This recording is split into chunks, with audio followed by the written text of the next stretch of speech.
The man, the legend himself, one of my biggest influences, Canadian hip-hop legend. Everybody show some love for Classified in the building. What's up, bud? Oh, you got sound effects and everything. You got the sound effects, man. Thank you so much for tapping in, man. I appreciate it. All good, man. Let me just turn this up. I want to make sure I can hear you. All right, cool. First and foremost, I got to ask you, man, how is everybody doing? Is the family good during this pandemic? Are you navigating okay? Is everybody safe? We're all right. We're going a little crazy. We've watched all the episodes of Vikings. We painted 2 rooms. I cleaned up the garage. We lived in this house for 10 years now. We've never cleaned up the basement. We did that. So, like, all the small jobs that we've been putting off is done. But now we're kind of just going crazy, man. Kids are fighting with each other. I'm fighting with the wife. She's fighting with the kids. Everyone's just, it's crazy, man. You got to be able to get out. It's weird being stuck in your house and just sitting in one area for so long. There's only so much you can do before you just start getting antsy and just getting on each other's nerves and shit. But we're doing all right, man. I can't complain. No, I hear you, man. Same goes for me, man. But yeah, let's dive right into it, man. I want to get right into it. Do you remember your first time hearing hip hop? What song, what artist, and do you remember who showed you? Yeah. It's funny, like I'm writing this book right now with my whole career, and we just went through all that shit. So, like, I remember to a T, man. I was 12 years old, camping at Green Valley Campground, which is called Renfrew Camping now. It's just like 20 minutes down the road. Yeah. Chris Joyce, one of my best friends, been my best friend since we were 10 years old. Still hang out with him every other day. And he came from the city. Like, being out here in Enfield, there wasn't a lot of hip hop at all. You know what I mean? We'd get rap tracks and, like, you know, compilations like that, but it was no, like, real, you know, the real hip hop shit you weren't really exposed to. And Chris moved out from the city. He used to live in Dartmouth up till grade 3. And so when he moved out, he brought a little bit of that with him. So Run DMC, Tricky, 12 years old, was like the first rap song I ever heard.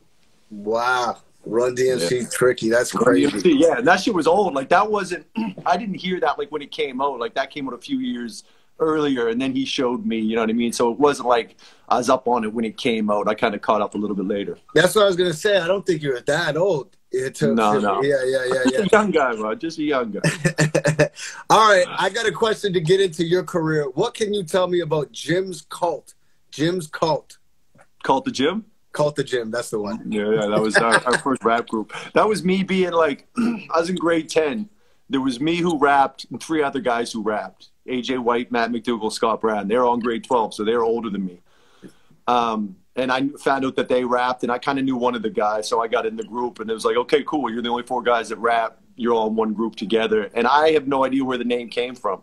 They were just like, yeah, we call it the Gym. I was like, cool, the young guy just going with it, you know, just cool. Later on, I found out he was the weed dealer in Enfield. And that was kind of like what the whole thing was based around. I didn't know that. I was like, man, that's a whack fucking name. But just being the young guy, I was just happy to be there and rolling with it. Were you smoking weed back then? Because I know it's a big part of your career now. No, not at all, man. That's what I mean. Even when they said that was the name in the group, I didn't ask questions. I was like, cool, man. I got some people to freestyle with. But it wasn't even until years after that. I was like, man, what the fuck was the Cult of Jim? And they're like, oh, man, Jim was a weed dealer. But I didn't smoke weed at all. Like, I didn't smoke weed really in high school at all. So that wasn't my thing then. Crazy. Your first solo tape was called Time's Up, Kid, 1995. You got it? Bro. Wow. Yeah. 1995. What do you remember about the recording process? Like, what equipment were you using? And, like, how many of those cassettes did you press up back then? And did you make your own beats back then? Were you producing? No. Can you see this? Let me put it up here and see if you can see it. Yeah, a little bit. So, there, yeah, you can't really see it, but recorded at Joe Run. So this is like when I first met Joe Run. I would leave Enfield, you know, hitchhike into the city or steal my parents' car when they didn't need it. And I'd go to Joe's house. Joe was like the only guy that made beats. He would sell me, I think the first 3 beats I bought from him were $60 for 3 beats.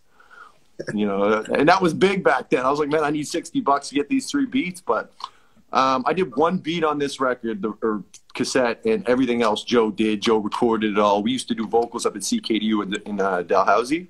Mm-hmm. And then Joe would make his beats like at his, you know, he lived at his mom and dad's house and just had his little room and just had a pile of records and his 4-track and his sampler.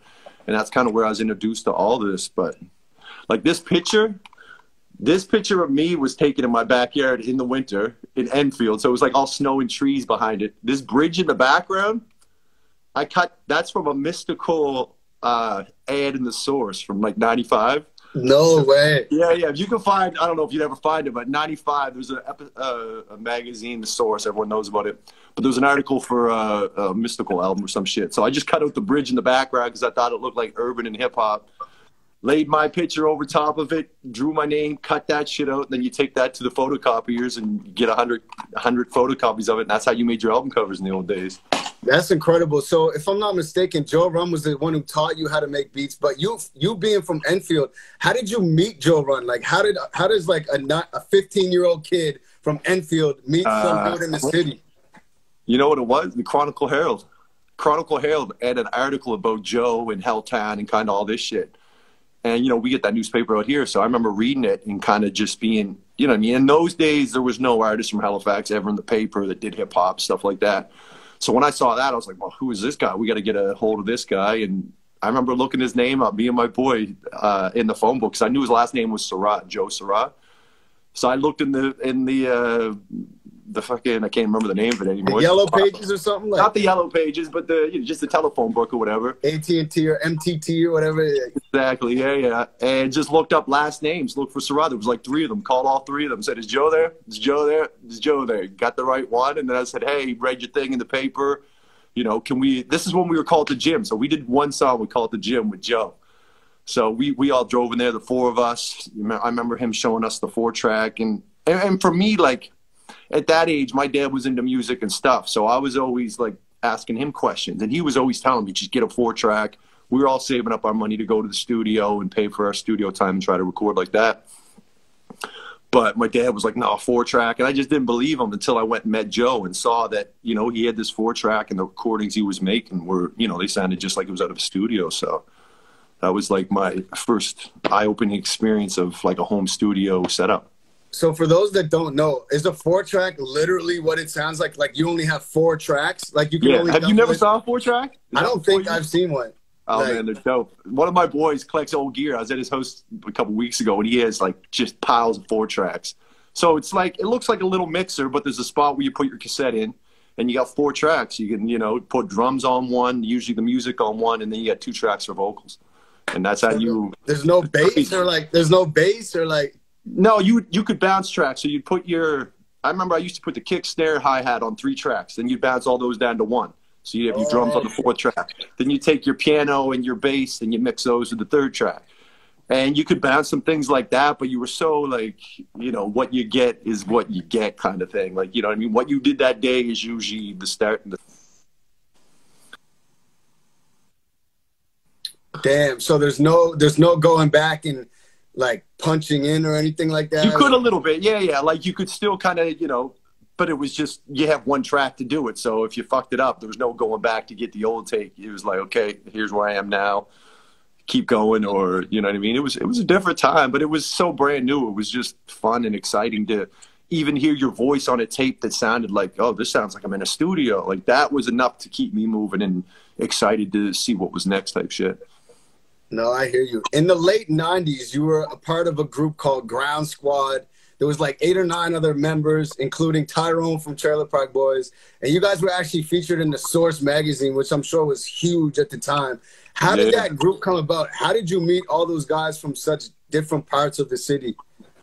Just, you know what I mean? Just the hip-hop scene. You know what it's like in Halifax. It's so small. If you're kind of, especially in those days, if you were doing like a show or 2, you kind of met the other guys that were doing shows or 2. And, you know, Joe Run used to have these Helltown Meltdown shows at Cafe LA. And it was kind of like all the hip-hop artists from the scene that were around would do this. Like I remember too, just like I said, because we're doing this book, but 1995, May 12th, Joe did the Helltown Projects thing. And that was like my first real hip-hop show. So I came in, Nathan C's there, Papa Grand's there, Tachichi's there, Lil T, who was like his first time doing something there. Hip Club Groove, Stinkin' Rich, like all these guys, like they battled that night. It was like a memorable night because I remember Hip Club Groove kind of blew up at this time. And some of the other artists from the scene were either jealous or pissed that they were doing whatever it was. I can't remember it, but Skills ended up calling out Check Love, and they battled, and Buck 65 almost got involved, and a bunch of stuff. But that was kind of like my first night and my first introduction to the scene, and just even seeing a DJ with turntables scratching back and forth and actually breaking records. I never saw that shit in Enfield, you know what I mean? So that was the first time I met everybody. And then with Ground Squad, me and Nathan C, or Roughneck at that time, I started producing a little bit for them, some other people, and, you know, just working with guys. And then me and Nathan were like, yo, let's start this group. And, you know, White Mike, KL, Marvin, just all these guys that we were kind of working with and guys that we were fans of, Mad Craze. And we put everyone together. It was like 8 people. Looney Tunes and Mark Mirage with the DJs, and we just kind of took over. Not that we took over, but any gig, anything we could do in Halifax, all 8 of us just rolled up. We do the breakfast television, do the live shows, you know, just really try to make us as much buzz as we could on the East Coast. Hip hop, you said Hip Club Groove. Was Corey from Trailer Park in that group?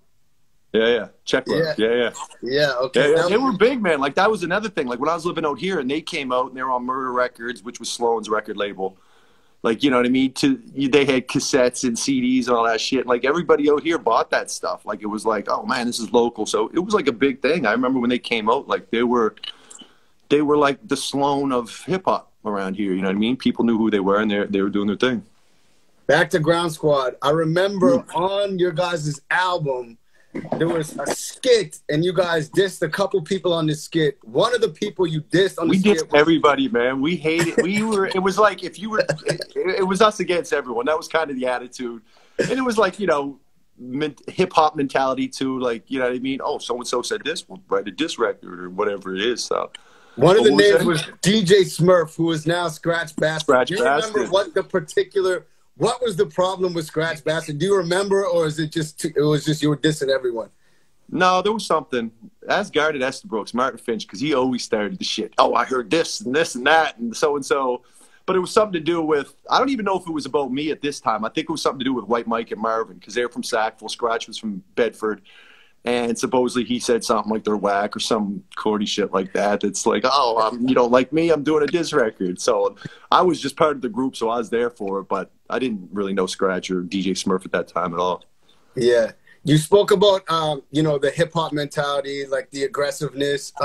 But there came a turning point where you were no longer just an underground rapper with, like, a cult following. Like, it started being like, oh, now he's on the radio. Now he's going platinum. Now he's going gold or whatever. Now he got major label support.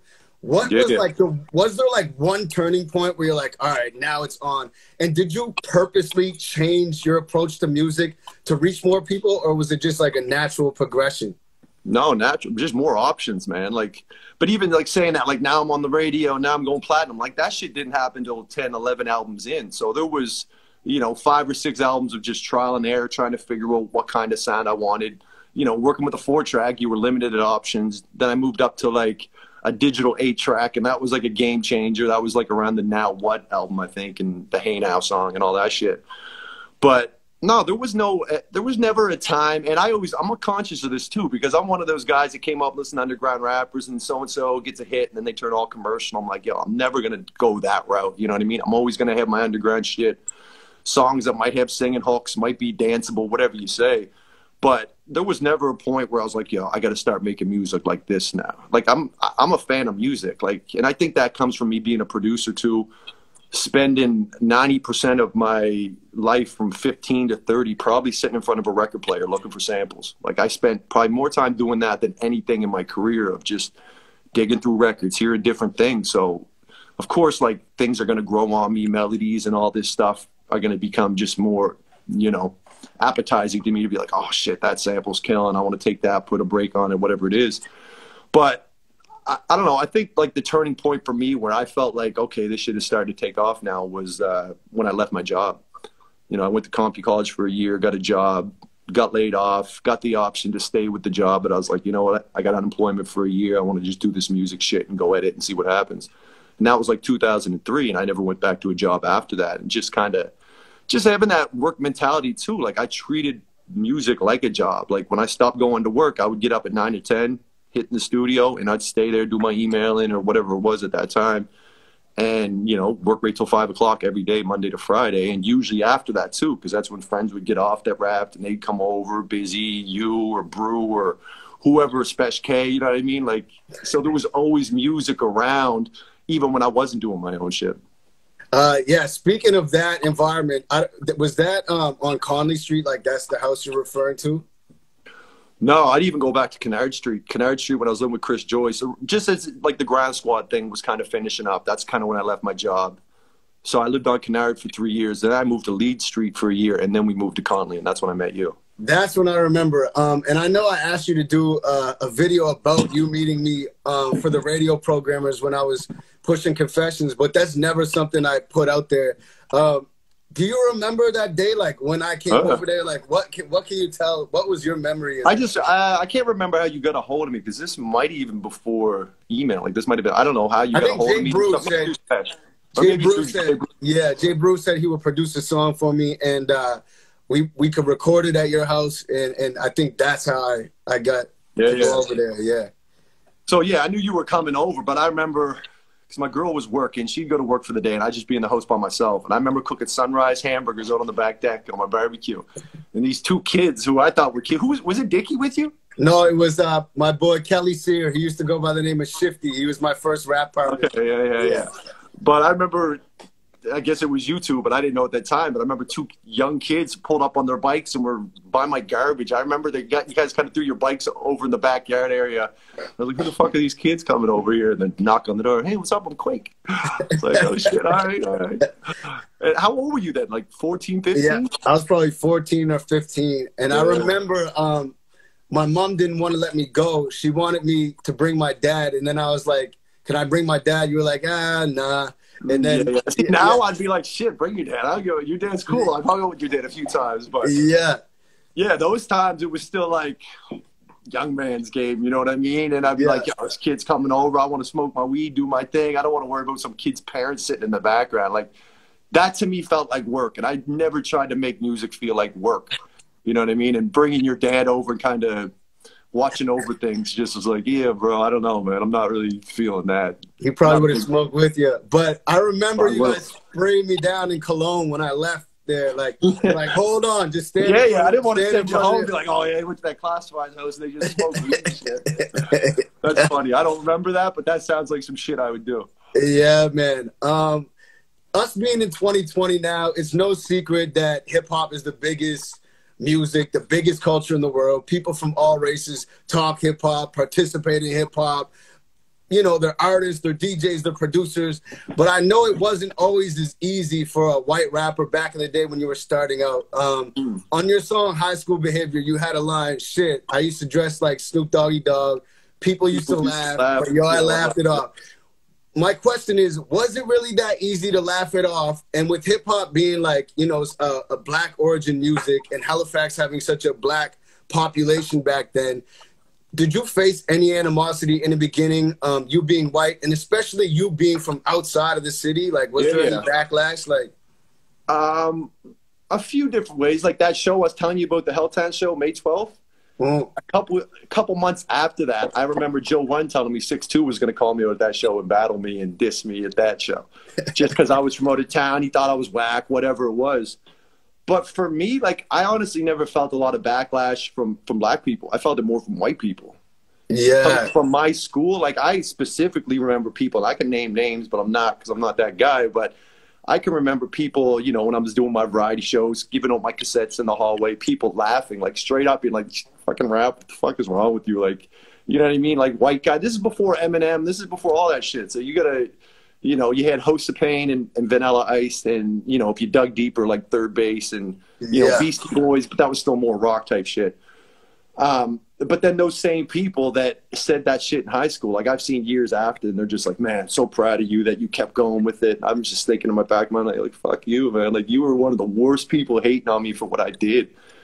But I don't know. It was just that stigma, white guy. Part of it kind of worked in your favor, I think, too, because people expect you to be whack. Like, white guys were fucking whack back in the day. You know, you'd be very slim to find a dope MC that was white. You know what I mean? So if you had a little bit of skill and kind of, I find too, if you showed your appreciation of the culture and kind of, you know what I mean, didn't come in here trying to come up like a big wig and I do this and copying everybody's style. Like, I think the fact that I came with my own style and really talked about my life and what I went through, people appreciated that. So yeah, so I think they did too as well. Like, they appreciated you. So it might have disappeared a bit from the culture. But then I feel like when you get to a certain level, that stigma comes back from a media perspective. Like, I remember. Oh, media held on to that shit forever. I remember in 2011 on your intro Ups and Downs, you were referring to the Oh Canada video, and you said that we invited everyone to the video and not enough black people came out, and then they called you racist. Why do you think the media, like, was it because you were the biggest one at that time? Or, like, why do you think they held on to that shit? Media is, it sounds so cliche to say it, but media just needs something to talk about, man. Like, they constantly, any angle they can go and go, oh shit, let's go for it. Like, a couple of years ago when this, a lot of people probably don't even know what happened, but there was this thing where somebody said that I was supporting rape on stage in a show we did in London. They said, oh, classified, you know what I mean? We made a off-comment joke on stage, and I even addressed it in the show and said, oh, fuck, that didn't sound right. You guys know what I mean. And I had explained myself after the show. Media from Halifax, from even Enfield, the weekly press here, was calling me to do a story about it. I'm like, what the fuck is wrong with you guys? This is not a story. Like, you're making this, trying to make this like this is something, and it's nothing. I explained what happened. I'm definitely not a supporter of rape. I got fucking 3 daughters. It's the last thing I'd ever be like, yeah, like, I'm not a fucking idiot. But the amount of people, and that's when it really opened my eyes, because it was all the people who supported me for the first few years were all calling me going, hey, we want to do a story on this. And I was like literally on the phone, literally sometimes almost in tears going like, what the fuck is wrong with you guys? Like, this is my life. You're putting this around my whole universe. And I had kids at this time, and it just really threw me off. Like, man, fuck the media. You know, there's good people in it, but the majority of it is they're just trying to survive any way they can, and any story they can grab and make, people pay attention to it, they'll do it. So it was people you felt as like friends who supported you. Yeah, then all of a sudden now they're onto this racism or rape, which they know 6 weeks later is not true bullshit. Yeah, that's crazy. And that's when I kind of realized to grow up and go, man, people are going to say shit constantly. You know, people are going to hate, people are going to be jealous, people are going to be fucking, whether it's not even hate or jealous, they just want to say some shit. But as long as I know what the fuck I'm about, and my friends and my family and people I know what I'm about, I really don't give a fuck about other people now. Because that shit bugged me for a long time. Like, it really did bug me for a long time. In 2020, that was 10 years ago. Is all this shit finally went away? Like, do you think you're finally done with any of that bullshit? Like, it's like, or do you think that it's still possible that, like, what do you mean? Like, what kind of bullshit? Like, do you think they could still say some shit about you, like about a video not being diverse enough? Or do you think they could still pounce on you at any minute? Or is it like, all right, this guy's been here so long, we know who he is, we can't really pull this type of shit anymore? I don't know. I have no idea, man. Yeah. It wouldn't surprise me if someone tried to say some shit. Like, that shit, people are bored, man, and people all have fingers and a computer to type on, and there's a lot of fucking stupid people in the world, man. I've come to realize that. I'm not the smartest guy in the world, but I watched The Tiger King, man. I've seen the world is fucked, man. The world's in a fucked place. There's good people, there's bad people, and just try to ignore the negativity because it's always going to be there. But it is what it is. On a less serious note, I swear it's not all deep. We're going to lighten up. What can you tell us about Tyler, Texas? Tyler, Texas? Yeah. Okay, when I signed my deal with Atlantic, it was right when Inner Ninja blew up in Canada. So, like, America will watch Canada, and if they see a song that's fucking blowing up out of nowhere, in my phone.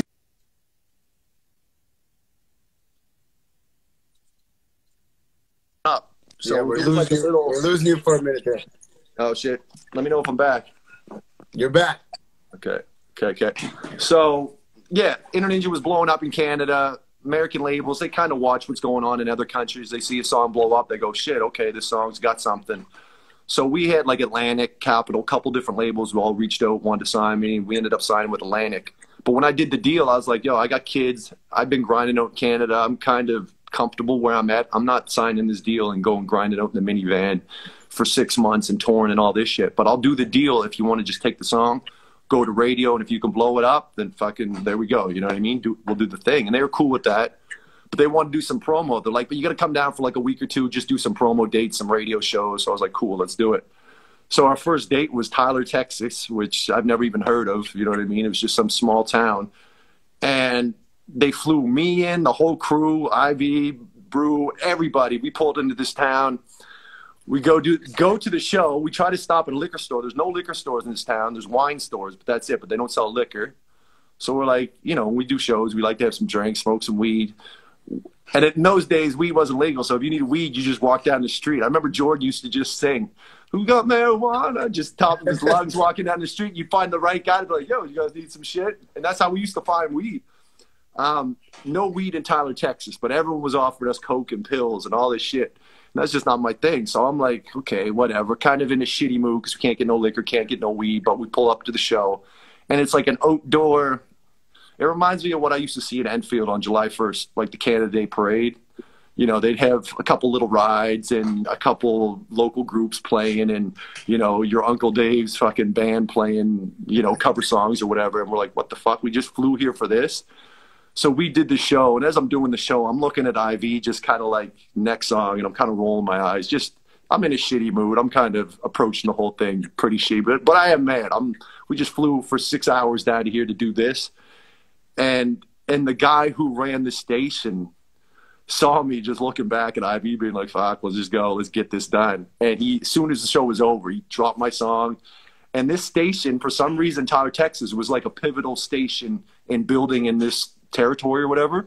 So as soon as we lost that station, Internet Ninja was kind of on its way down and didn't do shit at American radio because of this one little show. But it was just, I'm kind of happy it went the way it went because America's just not somewhere I want to be right now. And you know what I mean? With everything that's going on there. And just, you know what I mean? I have a pretty comfortable life being around my kids. I don't know how things would have worked out if it went the way they wanted it to go, but it was just weird, man. Tyler, Texas, me and David Miles and the boys, we always talk about that shit because it's just this little weird town that had such a defining moment in my American rap career. That's crazy. You mentioned J. Brew earlier. All About You is one of my favorite songs you've ever done. It's such a happy and positive song. Is it true that J. Brew once knocked somebody out during All About You, the most inspirational song I was thinking about that the other day. Yeah, Fredericton. How does that happen? That's such a positive song. Yeah, man. I don't know. I remember, because usually when I do that song, everyone else kind of leaves stage. So I remember being on like in the middle of the stage. I don't even remember if I saw it happen. But Brew jumped down in the front row, and he was talking to a girl while I'm performing, which is kind of fucking whack anyway.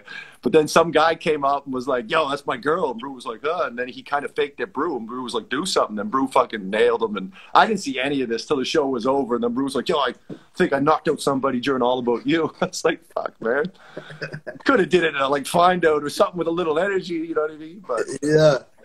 No, man, we get some great, like, man, I remember one time we were on tour, and we were in our van or whatever, and there was a limo in front of us, and the limo driver got out, and Brew fucking jumped in the limo and took off in the limo. It wasn't our limo. It was just like some girl's fucking bachelorette party or something. But, yeah, great times on tour with Brew, man. Had some really good times. Man, that's incredible. Another story. Is it true that Royce the 5'9" once fucked up your chances of meeting John Legend? I never heard this story. What'd you hear?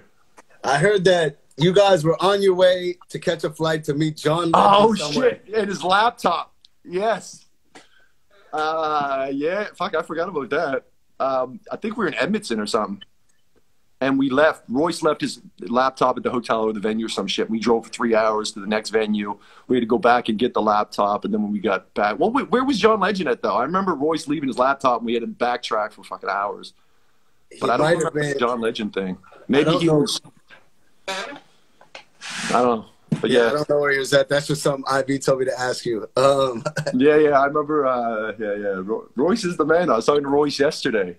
Royce is like the most down-to-earth, best MC of all time, if that's a label for someone. You know what I mean? Like, I put him in top 5 MCs. Technical, probably top 1 or 2. Mm-hmm. And then just being such a down-to-earth. Like, I remember just having talks with him when we did that tour. We did a tour with him in Europe and through Canada, and just always such a cool, like, down-to-earth dude. I remember that's why I didn't feel too bad to go back and get his laptop for him.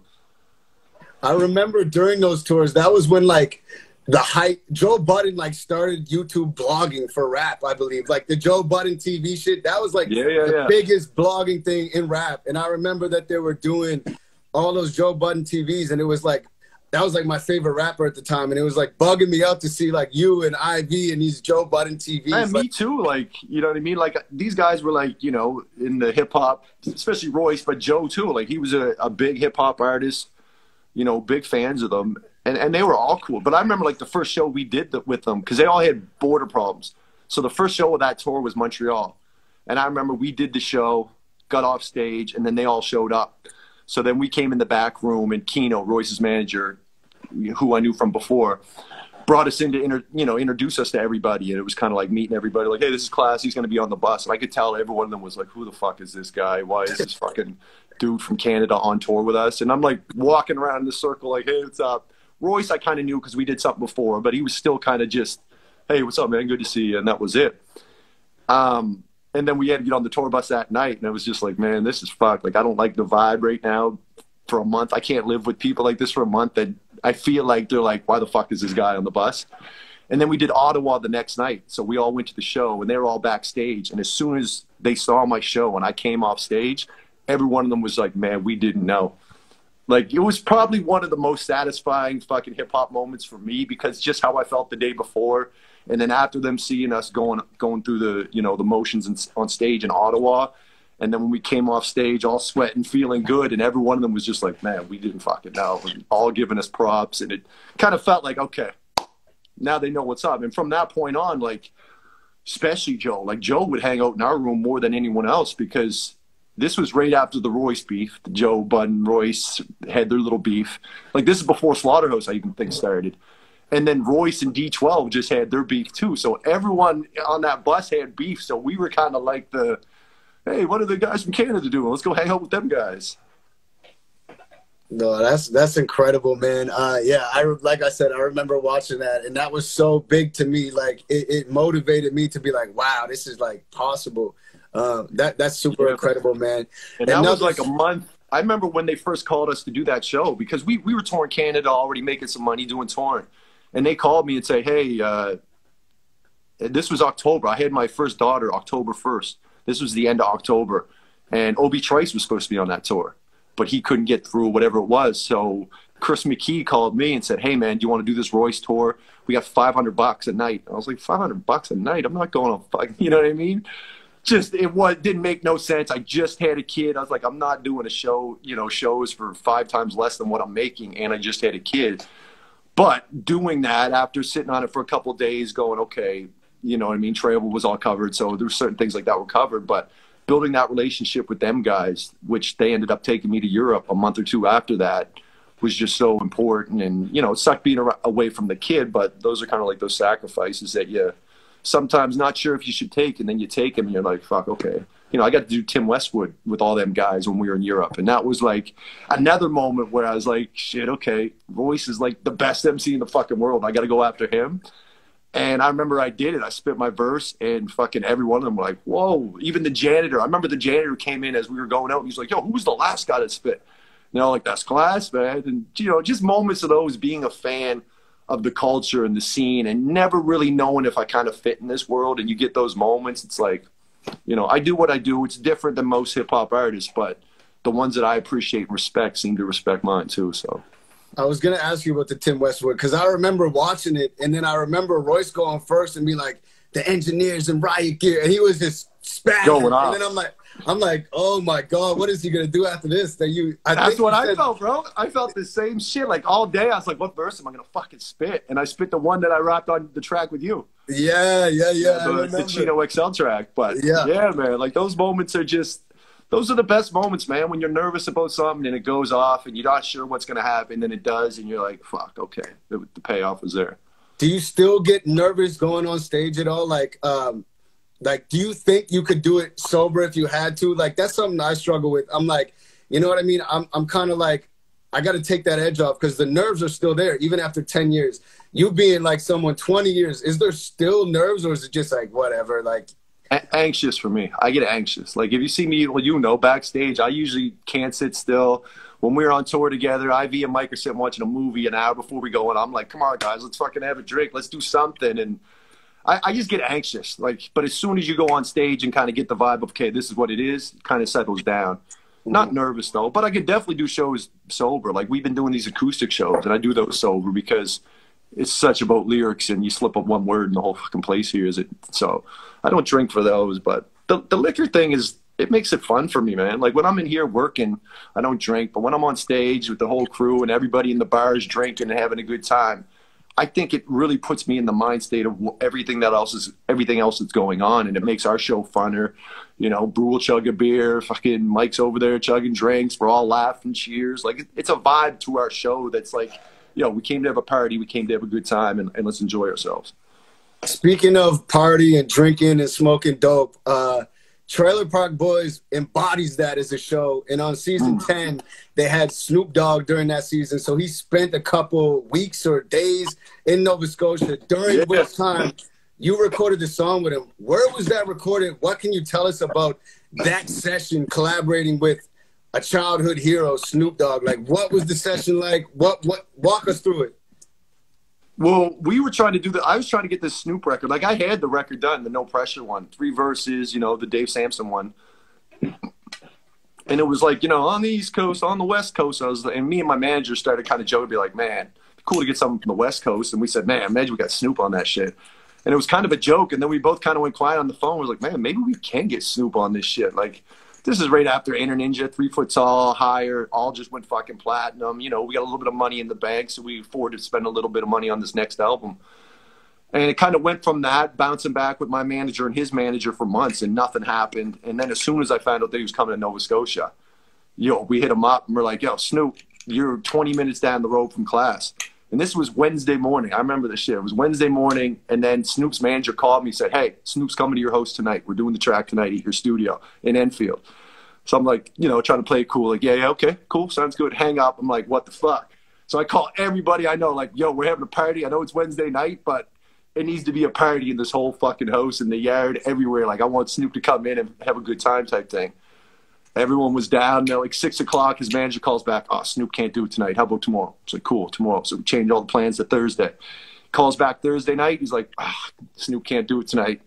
Can you bring a studio to Truro on Friday? So now I'm kind of like, all right, fuck, okay. 2 nights of fucking missed shots, but all right. So we ended up bringing like a home studio to, I can't remember the motel, but it was like a motel in Truro. The Trailer Park Boys rented the whole thing out.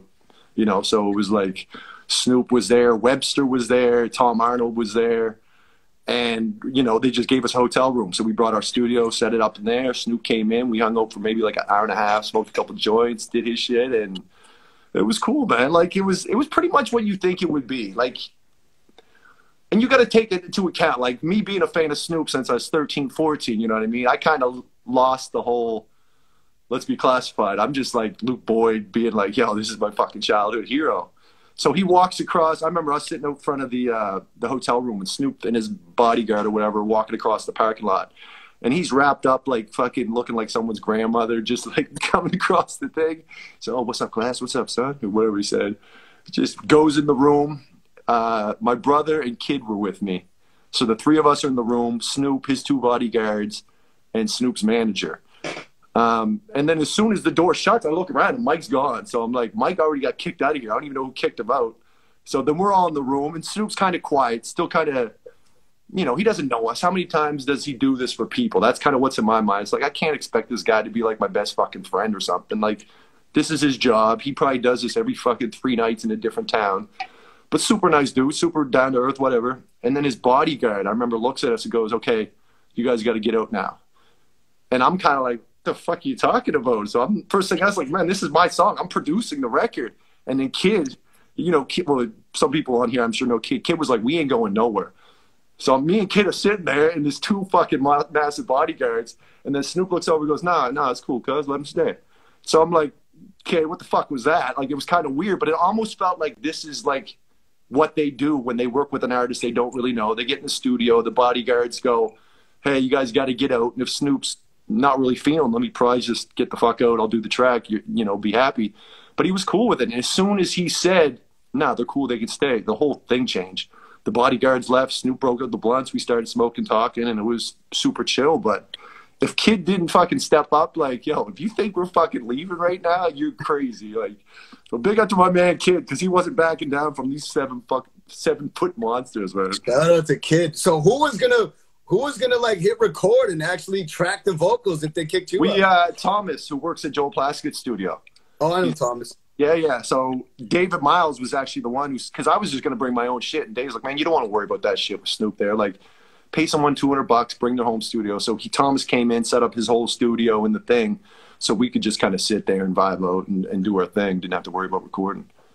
And it was cool, you know. We hung out for an hour and a half. Snoop's like, yo, let's take an Instagram video. Like, that was all his idea to take these videos. I was like, cool, all right, you know what I mean? And peace out, and that was it.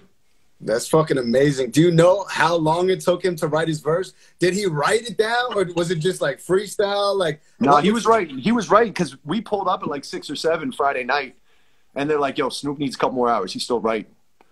So I was like, all right, cool, do what you want. So I had my RV there. I had me, David Miles, Mike, a few of our friends were all just drinking in the RV. So we were, you know, I mean, Bubbles and all these guys were just all around because it was Friday night. Everyone was night off on the set.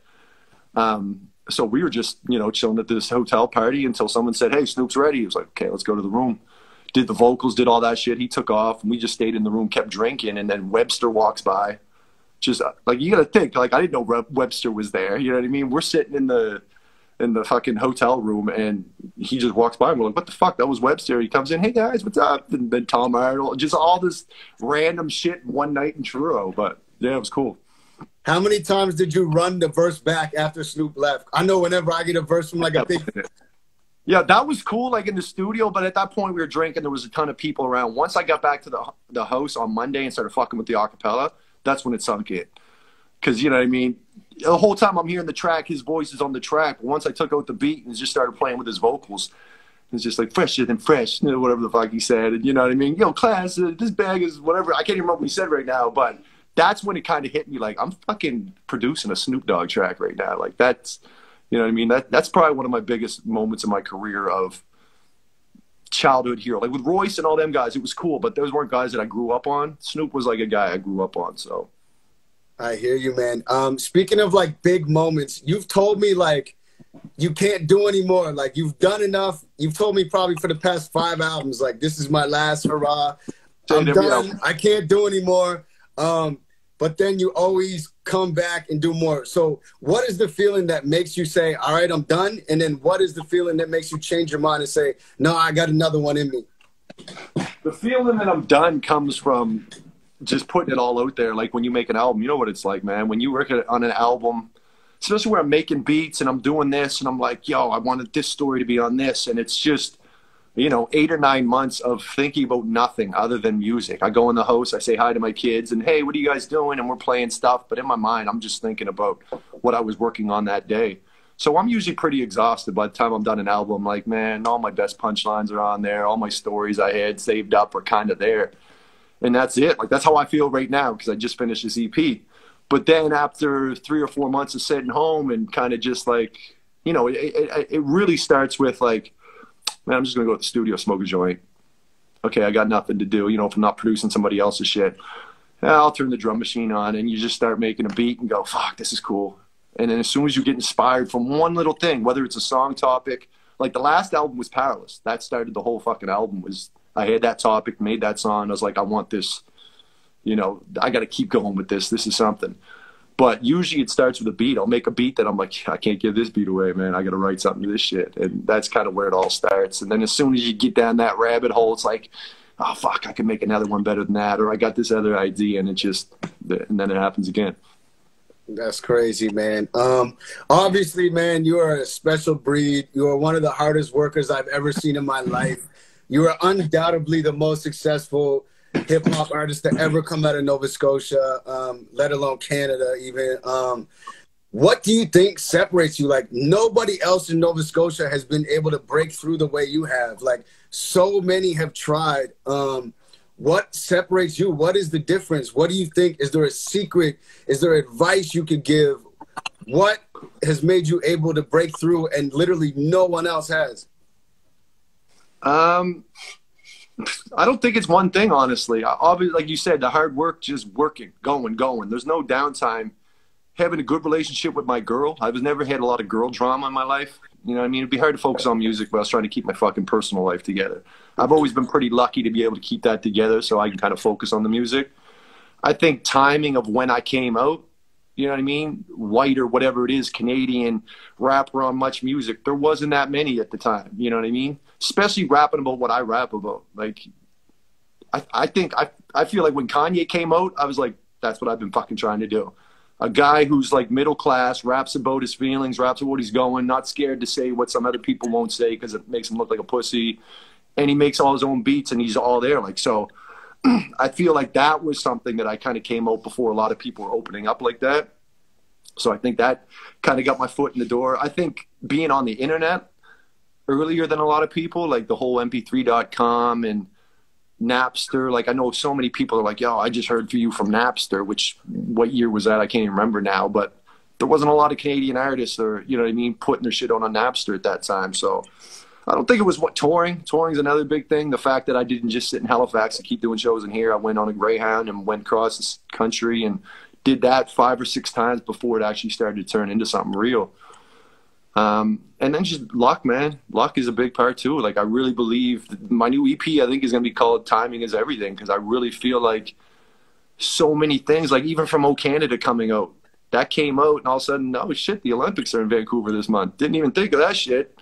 Wow, that worked out great. You know what I mean? Like just moments like that were like not even planned, but just luck, you know, which I kind of believe is karma too. You know what I mean? I think people have good and bad karma, and you put good karma out, I think you'll get it back. And but I don't know. I don't think there's one thing. Like if someone said, yo, how are we going to do this? Because how many artists have I tried to sign and fucking blow up? Yeah. You know what I mean? And it never worked for me yet. Like I could name 6 or 7 people right now. Jordan, who, you know, I tried to do it with Jordan. Jordan went and blew up on his own bigger than what I could do with him. So I tried to use what I thought worked for me for other artists, and it didn't work. So I don't think it's one thing, but I think it's a unique formula, man, that you have. What do you mean?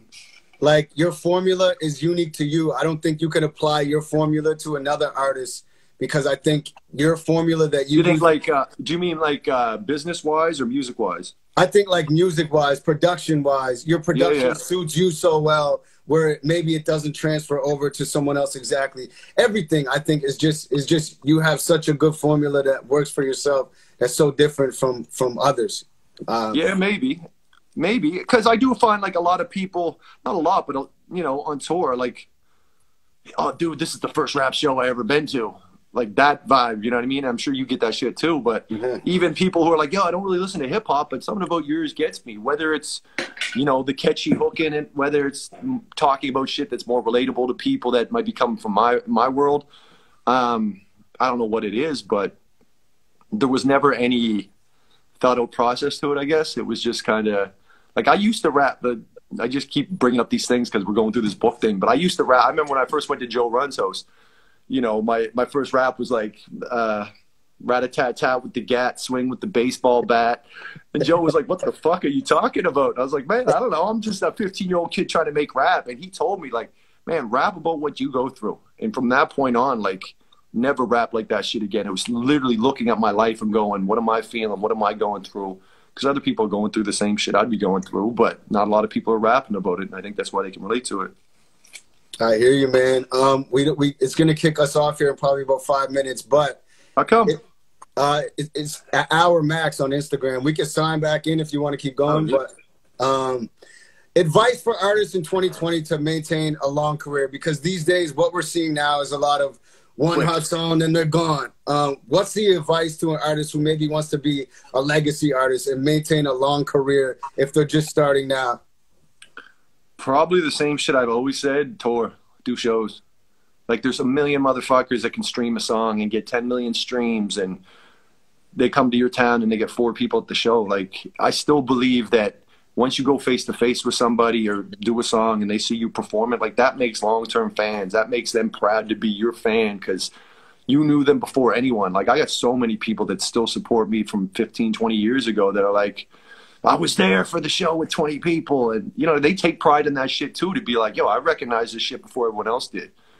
And And now with streaming and fucking so many new songs every week, it's like you can have the hottest fucking song and even do a nice little tour, and then 6 months later no one cares because there's so much shit that, you know what I mean? Like even like artists from like 2 or 3 years ago that I was like, I don't know how this is gonna sound, but like 2 or 3 years ago when I was doing my thing, and then there would be these new artists that come out and all fucking, they're killing me in the streams and they're doing all this shit, and I'm like, okay, fuck. You know, these are the new guys. I look at them now and I'm like, no, they're gone. Like, so many people are like, oh shit, they're doing it, and then just disappear. And it's like, who's fucking still standing here doing it and doing it the way he wants to do it? No, that's what's up, man. And I'm going to end this the same way I ended it with Maestro. We got to end this in pure hip-hop fashion. Top 5 favorite MCs of all time. Not sales, not skill, not technical, just your personal favorite. I never would count an MC for skills, man, because MC Hammer would be up there. For me, Royce, obviously. And this is just my personal favorite, whether or not the most skilled, but Royce, exactly. Guru, Pharaoh Monch and Redman I kind of put in the same world. Snoop, just because of history. Not so much now, because, you know, Snoop's not really dropping anything that these days that I'm losing my shit over. And who did I name? Snoop, Royce, Pharaoh Monch, Guru, and Redman. There we go. Word, man, word. Well, man, anything else you'd like to tell us? You said the book's coming, the album's coming. What do you got coming? Yeah, I got an EP coming out. Like 7 songs coming in the next like month or two. We're gonna start dropping some more. Rap Shit was the first single off that, and then we got some more songs coming. Then I got an acoustic album and tour coming out like October. So it's kind of like sitting down in theaters, just me and my drum machine, my guitar player and piano player. And then the book, which will all be like a part of that. And the book's kind of just like talking about my whole career, might come up, stories like these that we're talking about. And just kind of going full circle, man. Like, we toured so many times across Canada at 1 a.m, everyone's drinking, rah, rah, rah. You were there for it all. And then doing these other shows, it's like all these lyrics I've wrote over the years, these songs that are more deep that I wouldn't usually perform at shows because it kind of brings the vibe of the show down. They fit perfect in this world. So we've done a few of them, and it's just really dope because it's about the lyrics, man. It's no energy. I sit in a fucking chair and just talk. And I get more out of it. Like, I'm looking at people. I see people crying in the crowd. People like on one-liners that I was like, I've been spitting this one-liner for fucking 10 years. No one's ever reacted to the show. Now I'm doing it this acoustic show and everyone's like, ah. So it's more about the lyrics and shit, which is really dope because that's the other side of what I do. The beat, hypeness of the club vibe, and then the lyrics and shit. Amazing, man. Well, I just want to thank you, man, for all the inspiration, everything you've done for Canadian hip-hop, myself included. And we appreciate you for tapping in, man. We're all proud of you, man. And, tapping in. Yes, sir, man. Nothing but respect, man. I appreciate you, man. Thank you, bro. All right, bro. Take care. Talk soon. All right.